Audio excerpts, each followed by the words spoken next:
کہ تب تک تمہارا ایمان مکمل نہیں ہو سکتا جب تک اپنے والدین، اولاد، ازواج، بیوی، بچے، حتیٰ کہ اپنی جان سے والد سے محبت ہے. یہ ہے محبت. آپ نے ادھر مناظرہ کیا ہے علامہ صاحب خیر معاملات الگ، تو ہر بڑی فضیلت والا بہت فضیلت والی عبادت ہے.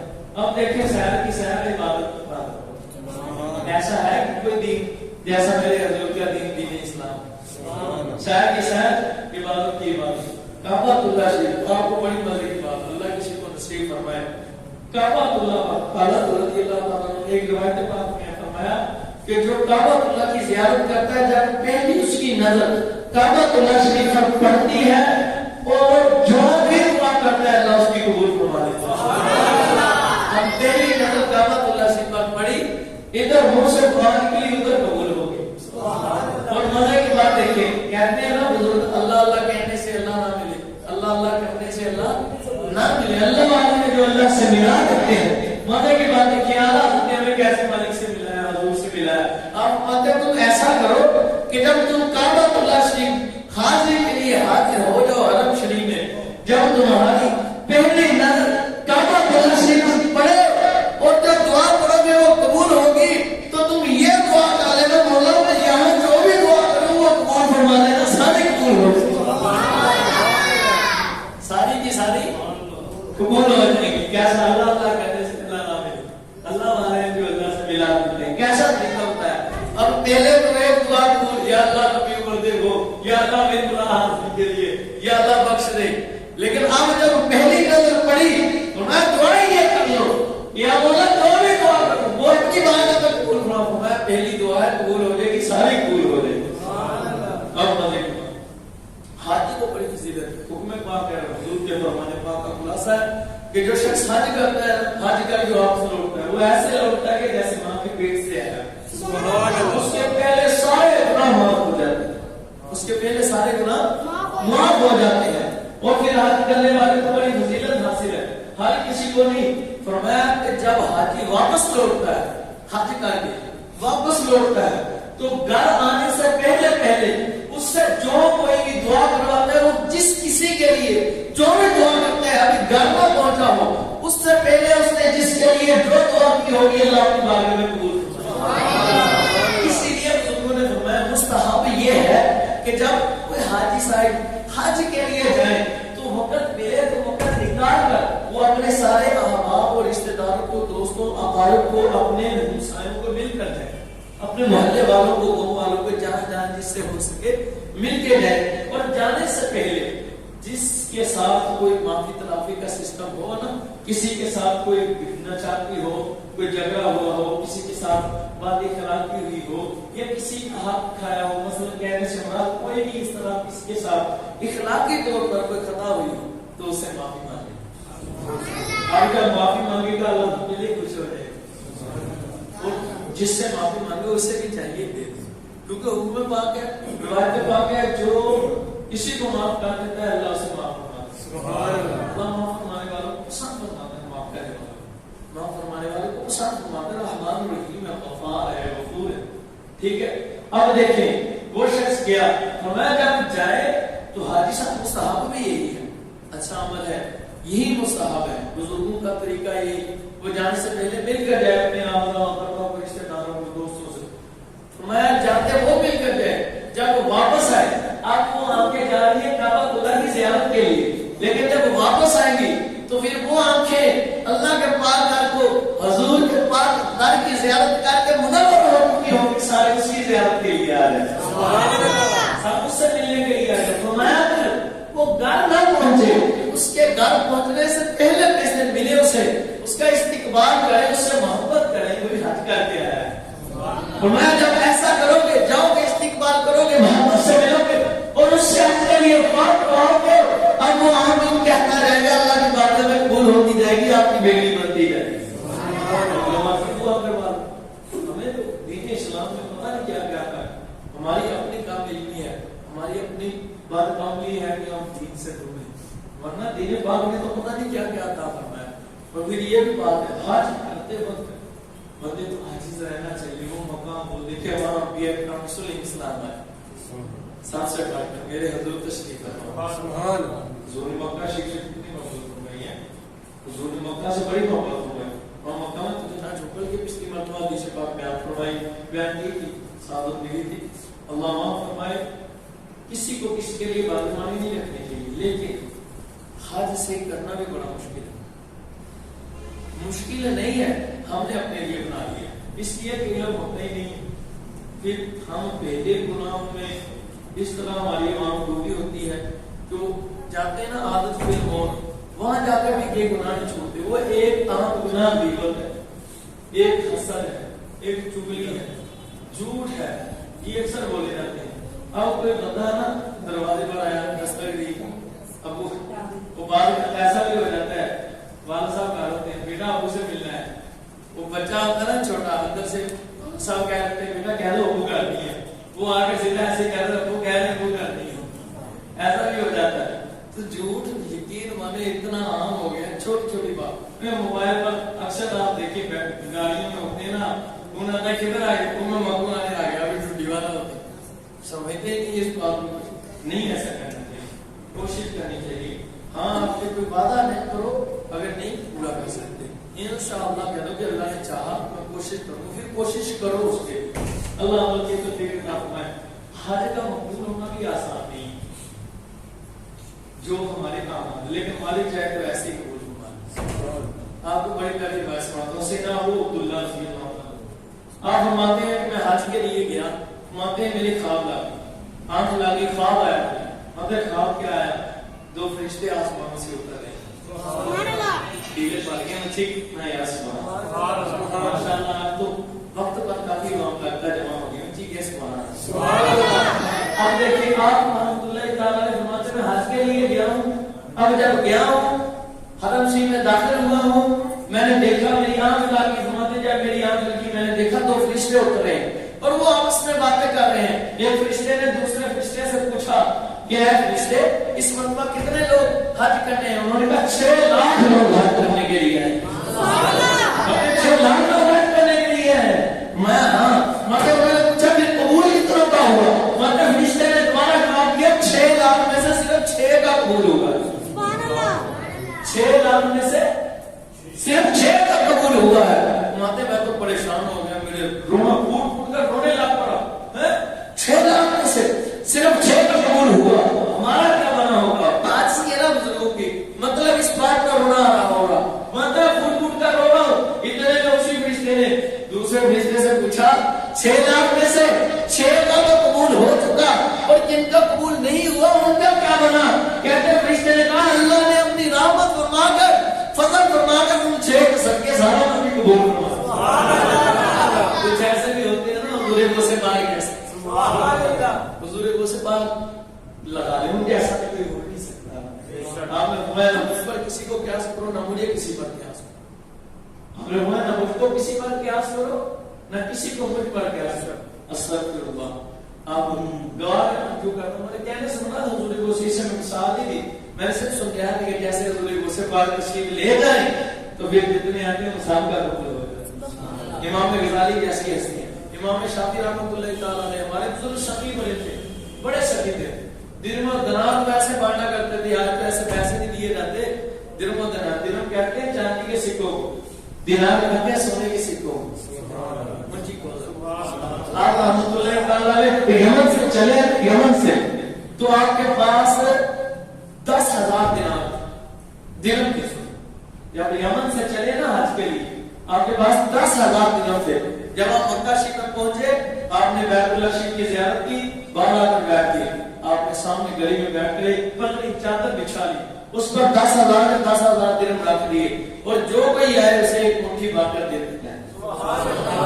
اتنے صدیق امام شافعی رحمۃ اللہ تعالیٰ نے 4 اماموں میں 4 امام سے ایک امام ہے اور جو آئے اسے مٹھی بانٹ کر دیتے تھے. ابھی ظہر کی نماز کا وقت ہوا تھا تو آپ نے پلی ساری اٹھا کر دیا دی سارا تقسیم کر. سبحان اللہ. یہ چیز سکھا بڑے بڑے بزرگوں کے واقعات پڑے. لیکن ڈرنا بھی چاہیے. آج کر کے آتے ہیں کچھ لوگ، ڈرانا نہیں چاہیے، عاجز رہنا چاہیے، تکبر میں نہیں آنا چاہیے.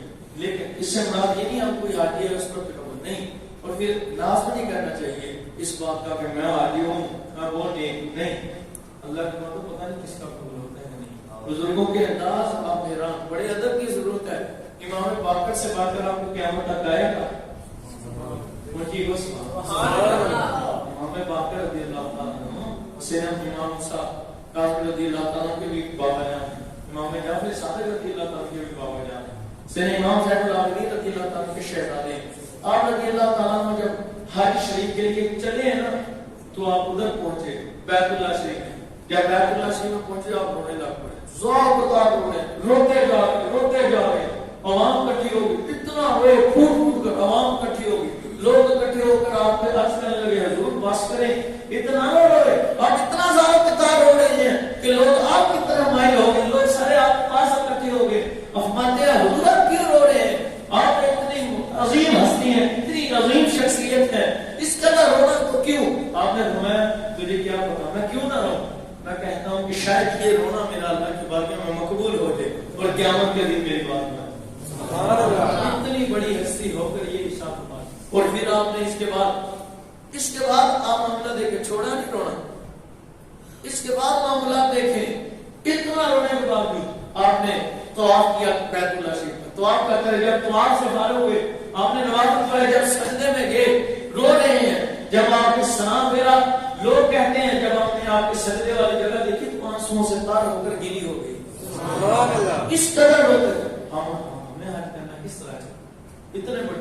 انہی کے والد میرے آقا حسین امام زین العابدین سبحان اللہ. ان کے نام پر مسکرانا چاہیے. سبحان اللہ. حضور کی اہل بیت اطہار باقی ان کے بغیر پانی. بلکہ آج میں آپ کو ایک خواجہ کا واقعہ سناؤں گا. اسی طرح تھوڑا لمبا ہے, مزہ آئے گا. سبحان اللہ. لیکن اس سے سبب بہت بڑا ہے. سید اہل بیت اطہار پاک پر آپ رضی اللہ تعالیٰ عنہ سے امام زین العابدین حسین بن علی رضی اللہ تعالیٰ آپ رحمۃ اللہ تعالیٰ نے فرماتے ہیں آپ رضی اللہ تعالیٰ عنہ آپ جب چلے نا اپنے گھر سے سواری پر آپ چلنے لگے. آپ نے احرام شریف باندھ لیا حج شریف کا. اب جب احرام شریف باندھا آپ چلے, لوگ ساتھ جا رہے تھے. لوگوں نے دیکھا تو آپ کی رنگت چہرے کی رنگت پیلی پڑ گئی. سبحان اللہ. چہرے کی رنگت پیلی پڑ گئی. اور آپ سے لبیک آپ لبیک نہ کہیں لبیک اللہم لبیک جو پڑھتے ہیں آپ سے پڑھے نا. لوگوں نے آپ سے کیا حضور آپ لبیک شریف کیوں نہیں پڑھ رہے؟ یہ تو پڑھے نا آپ نے نہیں پڑھا. پھر حضور یہ تو لازم ہے آپ پڑھے ہیں نا لبیک, آپ لبیک کیوں نہیں پڑھ رہے؟ فرمایا مجھے ڈر لگتا ہے کہ میں لبیک کہیں اللہ کی بارگاہ سے مجھے یہ آواز نہ اللہ لبیک.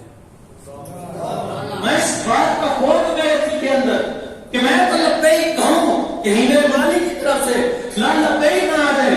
لوگوں نے کہا اترانے والوں سنو اپنے اعمال پر کبھی بھی ضرورت قبول نہ کرو, بس آج سمجھو اپنے آپ کو. آج کا بندہ آج سے بڑی نیکی کتنی بڑی ہم کیا کمائیں گے, اتنی بڑی نیکیوں کے باوجود کیا ہوتا ہے. آپ رحمۃ اللہ تعالیٰ علیہ رضی اللہ تعالیٰ عنہ کروڑوں سلام آپ کے مزار پر نوار آپ کی ذات ایک 10 بار حضور کی بارگاہ میں پیش کرنے کے بعد آپ جب چلے لوگوں نے کہا حضور یہ تو کہنا لازم ہے, آپ لبیک کیوں نہیں کہتے؟ آپ لبیک کہے نا. تو آپ رضی اللہ تعالیٰ نے جب لبیک کہا تو آپ بے ہوش ہو کر اپنی سواری سے نیچے گئے. خوف خدا کی وجہ بے ہوش ہو کر. پھر جب بھی آپ ہوش ہے, جب بھی آپ نے لبیک کہا, ہر بار لبیک کہنے پر آپ بے ہوش ہو گئے. لکھا ہوگا عاشقہ 130 کا آیات میں.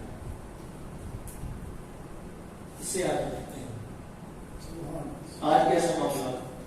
اور آج مکہ شریف حاضر ہونا چاہیے, مدینہ شریف تو پھر ایمان جان. سبحان اللہ. آپ کو ایک واقعہ سنا دیتا ہوں, ہے تھوڑا لمبا.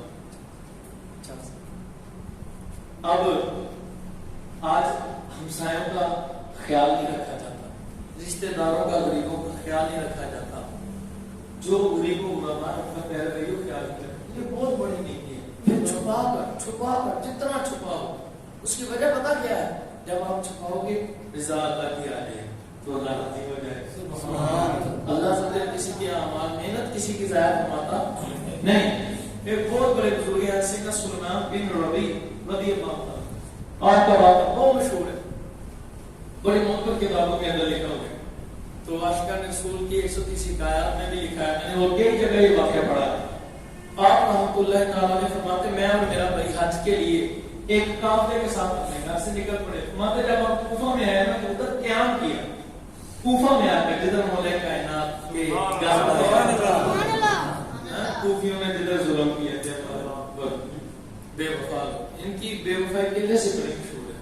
میں نے ایک جگہ پڑھا تھا کربلا شریف کا جب واقعہ پڑھا تو اس کو اور کوفہ کے سارے ایسے نہیں ہوتے عاشق لوگ ہیں. سبحان اللہ ان کی بات ہے. جب میرے امام باپ نے نماز پڑھائی تھی پیچھے دیکھا پھر کوئی بھی نہیں تھا. پہلے 40 سے زیادہ پیچھے دیکھا کوئی بھی نہیں تھا. ایسے بے وفا ڈر گئے بک گئے. خیر نہ بکنے والے ہیں نہ ڈرنے والے ہیں, نہ ہی بکنے والے ہیں. شانوں پر لوگوں کے ہم بدلنے والے نہیں. آپ رحمت اللہ تعالیٰ نے فرماتے ہیں میں نے اپنے بھائی کے ساتھ تھا جب کوفہ میں پہنچے. فرماتے ہیں میں سامان لینے کے لیے باہر نکلا, سامان لینے کے لیے خرید و فروخت کے لیے جب میں کوفہ کے بازار میں نکلا. کہتے ہیں ایسے گزرتے گزرتے ایک علاقے سے گزرا, ایک جگہ سے گزرا. جگہ ویران تھی, ادھر ایک گدھا مرا ہوا پڑا تھا. میں نے دیکھا ایک پڑتا مشکلہ کی نیک بندیاں ایک غریب عورت لگ رہی تھی. کہتے ہیں ایک عورت مفلوق الحال, لفظ ادھر ہے مفلوق الحال. میں نے آپ کو میں آسان دیا آسان کر کے مطلب ایک مفلوق الحال عورت میں نے دیکھا. گدھا بڑا پڑا ہوا تھا.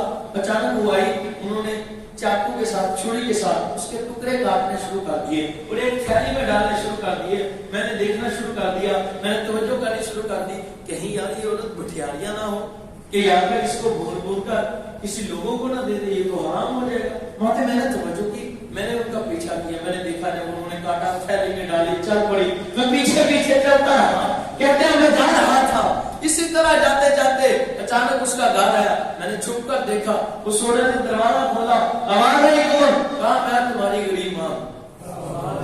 اب دروازہ کھولا. کہتے ہیں میں دیکھا 4 بچیاں تھی. 4 بچیاں باہر آئی. باہر نہیں ہے گھر سے. کہتے میری نظر پڑی 4 بچیاں تھی. ان بچیوں کی ماں نے ان کو گوشت عطا فرمایا. فرمایا لو اسے بھونو اور کھاؤ اور اللہ کا شکر ادا کرو. یہ ہے صبر کی کیفیت. انہیں صبر والے کہتے ہیں. لیکن حالات پر غور رکھنی چاہیے, معاشرے پر غریبوں کا خیال رکھنا چاہیے. ہمارے دین نے ہمیں سکھائی ہے, ہمارے حضرت نے ہمیں یہی سکھایا. اب مزے کی بات دیکھیں, عجیب و غریب واقعہ, عجیب و غریب حاجی, کیا کمال کی شان.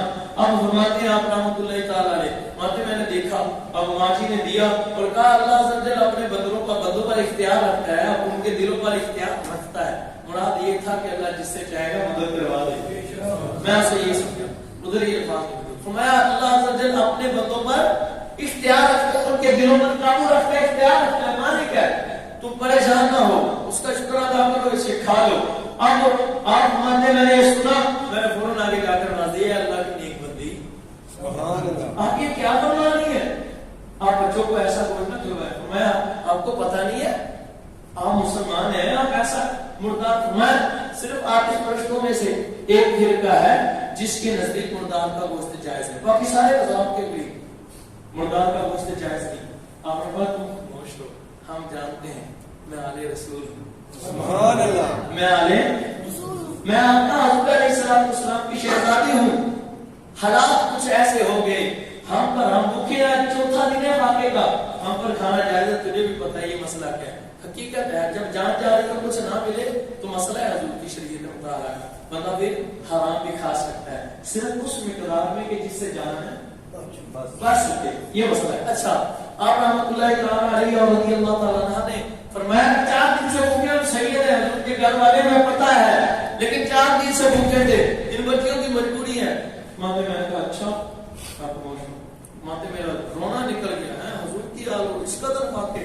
انہوں نے فرمایا میرے جو خامد تھے وہ اللہ کے بہت نیک بندے تھے اور انہوں نے میری بچیوں کے لیے بھی اپنے جیسا مرد ڈھونڈنے کی خواہش رکھی تھی, ڈھونڈ رہے تھے, لیکن مالک کی طرف سے جو وقت ملا وہ پورا ہو چکا اور جو ترکے میں بچت تھا وہ استعمال ہو چکا. اب اتنے دنوں سے بھوکے تھے, پھر ہم کسی سے مانگنے والے نہیں, ہم سید ہیں. سبحان اللہ, سید ہے نا, بی کے جیسے ہم بھکاری. ویسے قرض لے سکتے ہیں, سید بھی لے سکتے ہیں. اب کوئی آ رہے تھے یہ نہ کہہ رہے سید نہیں. اب میں نے سنا ہے ایک دن بندے کہہ رہے تھے سید سونے نہ ہوگی تو سید ہے, یہ غلط بات, کوئی نہیں سکتا ہے. اللہ نے اللہ خلق الانسان فی احسن تقویم, کس مرد کو اللہ نے بڑا بنایا, کس انسان اللہ نے احسن تقویم میں پیدا. یہ جو بات مشہور ہے, ہاں اکثر سید زیادہ خوبصورت ہوتے ہیں, اس میں شک کوئی. لیکن اگر کسی کا رنگ کالا ہے، میرے سامنے کا واقعہ ہے، ایک بندے کو میں علم نواز تھا، اس نے اٹھ کر کہہ دیا ہے کالے رنگ کے سید آتے تھے، بلادی رنگ کے ذرا باری جسم کے تھے، اور عالم دین ایسے تھے 87,000 حدیثیں انہیں یاد تھی. سبحان اللہ. وہ میرے بندے سے ملاقات ہوئی، برادری میں مجھے کہنے لگا کہ یہ سید نہیں. میں نے کہا سید آدمی بھی لو، اس بار شاید میں سید لگتے ہیں، سید بڑے سونے کو. میں کہا اللہ کے بندو ان میں کیا کمی تھی، دیکھنے والی آنکھ تو. اب لوگ تو سیدھا بلال افشی کو معاذ اللہ باتیں کرتے ہیں. خیر آپ رضی اللہ تعالیٰ فرماتا کہ جب رونا نکل پڑا، میں نکلا، میں گیا اپنے گھر واپس کیا، اور آپ نے جس جگہ پر قیام کیا تھا میں نے جا کر اپنا سارا سامان، اپنے احرام بھی اٹھایا، کپڑے بھی اٹھائے، اور جو سامان تھا وہ بھی اٹھایا. اس سامان میں 600 درہم بھی موجود تھا، جو نقد تھا، جو نقد تھا. مت میں نہ اٹھایا، واپس آنے لگا. میرے بھائی نے کہا، میں نے نہیں جانا. اس نے مجھے بڑے حال کے فضائل سنائے، یہ فضائل ہے، یہ فضائل ہے، ایسا ہو گیا. بھئی آپ کیوں جا رہے؟ کہتے میں نے بتایا نیکی کو چھپا لیا نا. اب دیکھیں نیکی کرنی ہے پر چھپا کے کرنی ہے، یہ بھی یاد رکھیں جس قدر ہو سکے. باقی اندر سے نیت ہو، اگر کسی کے سامنے بھی دے رہے نیت پکی ہے تو قبول ہی قبول. اب دیکھیں میں نے کی بات، آپ رحمۃ اللہ تعالی علیہ فرماتے ہیں میں نے وہ سامان لیا اور لے کر نکل پڑا. میں بازار گیا، 100 روپے کا میں نے آٹا خریدا، 100 روپے کی دوسری چیزیں خریدی، 400 آٹے والی تھیلی میں ڈالا، کپڑے سب لیا، آگے دستک دی. فرمایا کون ہے؟ اس کی میں وہی مسافر. دروازہ کھولا گیا، میں نے والی کو سارے کے سارے پیسے پیش کر دیے. اب یہ سب کچھ جب پیش کیا، میں نے اس کی 400 درہم بھی سارا بتا دیا. آٹا تو میری ماں جی کو جو سیدھے ذاتیاں تھی، انہوں نے دعا دی، اے اللہ کے بندے تو نے جو ہماری خدمت کی ہے، اسے اللہ تجھے اس کا نعمت بدل عطا فرمائے، تمہارے اگلے اور پچھلے سارے گناہ معاف. سبحان اللہ. اور اس طرح دعا سنواتے. ایک شہزادی انہوں نے بھی مجھے دعا دیا، مختصر وقت رہے میں نے دعائیں سے یاد کی تھی، سنانی تھی. کسی نے کچھ، کسی نے بخشش کی، مغفرت کی. ایک شہزادی نے دعا دی، اے اللہ کے بندے اللہ تجھے اس کا بڑا اچھا نعمت بدل عطا فرمائے، بڑا اچھا نعمت بہت اچھا نعمت بدل عطا فرمائے، اور تجھے قیامت کے دن اللہ میرے محبوب، میرے آقا، میرے نانا جان کے ساتھ راضی. سبحان اللہ. ہم نے 4 شہزادی دی، چاروں نے دعائیں دی. اب دعائیں میں لیتا ہوا واپس چلا گیا. میں اس دن مجبوری تھی، کہتے سارا کچھ تو میں پیش کر چکا تھا، میں جن کو کہا کہ جہاں زندگی گزاری کہتے. لیکن جب قافلے ہٹ کے واپس آئے، میں وہیں کوفے میں رکا رہا. جب قافلہ ایک ہمارے ساتھ قافلہ گیا تھا، وہ ہم سے آگے گیا تھا، وہ قافلہ واپس آیا. میں بھاگا جا کر کے یار ان سے بخشش کی دعا کراتا ہوں، ان کو مبارک دیتا ہوں، یہ حج کر کے ہیں. میں نے جا کر ان کو اپنے الفاظ میں مبارک دی تو انہوں نے کہا یہ آپ کیسی باتیں کر رہے ہیں، آپ حج کرتے ہوئے میدان عرفات میں ہمارے ساتھ ہی. سبحان اللہ. میں اللہ کے بندے آپ یہ کیسی باتیں کر رہے ہیں کہ ہم نے تو آپ ہمارے سامنے وہ کرے ہیں، ہم نے تو میدان عرفات میں آپ کو اپنے ساتھ دیکھا، جب رمی کی تو آپ تب بھی ہمارے ساتھ تھے، جب شیطان کو ککڑیاں ماری، جب طواف کیا آپ تب بھی ہمارے ساتھ. سبحان اللہ. میں نے سوچا یار بندہ کیسی باتیں کر رہا. میں تو گئے، میں نے کہا لگتا ہے اللہ کا خاص لطف و کرم ہوا، خاموش کرو. میں خاموش رہا. آج وہ قافلہ کا جانا تھا کہ اسی کے ساتھ ہی وہ قافلہ بھی آ گیا جس قافلے میں نے جانا تھا، ساتھ میرے بھائی بھی آ گئے. اب جب وہ قافلے والے ہیں، میں نے بار کر ان کو دعائیں دی. میں نے کہا اللہ تمہارا حق قبول کرے، اور جب تم نے اللہ کی راہ میں خرچ کیا نا، اللہ اس کا تمہیں اچھا نعمت بدل عطا کرے. کہتے یہ دعائیں کی تو لوگ کہنے لگے ہیں سلیمان بھی ربیہ آپ کیسی باتیں کر رہے ہیں، آپ ہمارے سامنے وہ کر رہے ہیں، کیا آپ نے میدان عرفات میں ہمارے ساتھ نہ تھے، آپ نے دعا ہمارے ساتھ نہ کیا، ربی اور جمی آپ نے ہمارے ساتھ کیا. مانتے میں سوچ رہا، میں گم ہو گیا. اتنے میں ایک شخص آگے بڑھا، انہوں نے کہا حضور آپ کیسی باتیں کرتے ہیں، آپ فلاں جگہ پر میرے ساتھ تھے، فلاں جگہ پر میرے ساتھ تھے. پھر آپ کو یاد نہیں کہ جب مدینہ منورہ سے حضور کی خدمت میں ہاتھ پیش کر کے آپ نکلے، آپ میرے ساتھ تھے. باب جبریل پر آپ نے مجھے ایک تھیلی عطا فرمائی تھی، آپ نے مجھے بطور امانت دی تھی کہ جب بھیڑ ہو گئی تھی، بھیڑ کی وجہ سے آپ نے ایک تھیلی مجھے عطا فرمائی تھی، اور اس تھیلی پر جو مہر تھی اس پر لکھا ہوا تھا جو ہمارے ساتھ معاملہ کرتا ہے اس کے ساتھ ایسا ہی معاملہ کرتے ہیں. مانتے میں حیران، میں پوچھنا اللہ اس نے کہا اور یہ تھیلی واپس لے. اب میں نے تھیلی پکڑی گیا، اسی معاملات میں نماز عشاء پڑھی، اپنے اوراد کی، اذکار کیے، ذکر کرتے کرتے کرتے کرتے مکمل اوراد کر کے میں لیٹ گیا. سوچ یہی کہ یار یہ معاملہ کیا ہے، کہتے ہیں لیٹا ہوں خدا کی قسم، ادھر لیٹنا تھا کہ دل کی آنکھیں جاگ اٹھی، میری قسمت سوئی ہوئی ہے نہیں لے کر جاگ اٹھی، کیا ہوا تاجدار مدینہ میرے کعبے تشریف کعبے تشریف فرما ہوئے، حضور نے فرمایا نبی اب ہم نے تجھ کو اتنے ثبوت دے دیے، تو ابھی ماننے کے لیے تیار نہیں ہے؟ ماننے میں حضور کی خدمت میں حاضر ہوا، سلام عرض کیا، حضور کی دستوں سے کی، حضور نے مسکراتے ہوئے مجھے جواب ارشاد فرمایا، اور حضور نے ارشاد فرمایا نبی تو نے جو اس وقت میری شہزادی کی میری بیٹی کی خدمت کی ہے نا، سنو تو نے ادھر خدمت کی تھی، ادھر ہم نے مدینہ طیبہ میں تیرے لیے دعا فرمائی تھی کہ یا مولا اس کا نعمت بنا اسے اچھا عطا فرما، ہمارا دعا فرمانا تھا کہ مالک نے ایک فرشتہ پیدا فرما دیا اور اس کو قیامت کے لیے حکم کر دیا کہ قیامت تک وہ حج وہ کرتا رہے ثواب تجھ کو ملتا رہے، میں نبی قیامت تک ثواب تیرے خاطر میں اس کے حج کرنے کا آتا رہے گا۔ اور اگلی بات حضور نے فرمایا سنو اللہ عز و جل نے یہ تو آخرت کا سبب ہے، اللہ نے تو تجھے تو دنیا میں عطا فرمایا ہے، تو دھیان بولنا تو نے تو 600 درہم ہماری بارگاہ میں پیش کیے تھے نا، ہماری اہل بیت کی خدمت کی تھی، تو نے 600 درہم پیش کیے تھے، ہم نے تجھے 600 دینار عطا فرمایا۔ سبحان اللہ۔ آگے اب ادھر سے میری آنکھ کھلی، جب میں نے اٹھ کر تھیلی کھولی تو خدا کی قسم اس میں 600 دینار یعنی سونے کے سکے موجود ہیں۔ مانتے ہو ساتھ حضور نے وہی بات فرمائی جو ہمارے ساتھ معاملہ کرتے ہیں ہم اس کے ساتھ یوں ہی معاملہ کرتے ہیں۔ اللہ میں مدد کرنے کی توفیق عطا فرمائے، جو بھی غریب ساتھ ہیں پاس ہیں خدا نے ان کے ساتھ اچھا سلوک کیا ہے، کوشش کیا ہے، اللہ کی توفیق عطا فرمائے۔ سمجھیں